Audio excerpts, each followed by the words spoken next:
அனைவருக்கும் வணக்கம். நம்ம இந்த வீடியோ பதிவில் என்ன பார்க்க போகிறோம்னு பார்த்தீங்கன்னா, ஒரு குட் நியூஸ் தான். ஸோ டிஎன்பிஎஸ்சி குரூப் 4 எக்ஸாமுடைய ஹால் டிக்கெட் வந்து ரிலீஸ் பண்ணியிருக்காங்க. ஸோ நம்ம டிஎன்பிஎஸ்சி வெப்சைட்குள்ளே நீங்கள் இப்படி போனீங்க அப்படின்னா, இங்கே ஹால் டிக்கெட் டவுன்லோடுன்னு ஒரு ஆப்ஷன் இருக்கும். அதுக்குள்ளே போகணும் நீங்கள். ஃபஸ்ட் நீங்கள் அதை கொடுத்தீங்க அப்படின்னா உங்களுக்கு வந்து பேஜ் லோட் ஆகும். பேஜ் லோட் ஆனதுக்கப்புறம் என்ன பண்ணணும்னா, உங்களுடைய எக்ஸாம் அப்ளை பண்ணுறதுக்கு நீங்கள் அந்த ஓடிஆர் சேவ் பண்ணியிருப்பீங்க இல்லையா, உங்களுடைய யூசர் ஐடி அண்ட் பாஸ்வேர்டு அது கொடுக்குற மாதிரி இருக்கும். ஸோ உங்களோட டவுன்லோட் ஹால் டிக்கெட்டுங்கிற ஆப்ஷன் நீங்கள் கிளிக் பண்ணிங்க அப்படின்னா, அதுக்கப்புறம் இங்கே டவுன்லோட் ஹால் டிக்கெட்னு இருக்கும். இதில் உங்களுடைய அப்ளிகேஷன் ஐடி நீங்கள் போடணும். ஓகேவா?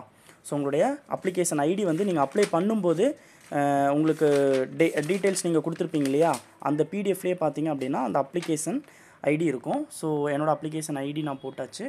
அண்ட் அதுக்கப்புறம் என்னுடைய டேட் ஆஃப் பர்த்து,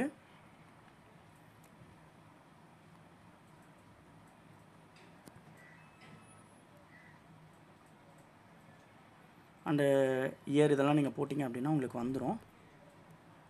போட்டு நீங்கள் டவுன்லோட் பண்ணிங்க அப்படின்னா உங்களுடைய ஹால் டிக்கெட் வந்துடும். ஓகேங்களா? ஸோ இந்த வீடியோ பதிவு கண்டிப்பாக உங்களுக்கு யூஸ்ஃபுல்லாக இருந்திருக்கும்னு நினைக்கிறேன். தேங்க்யூ.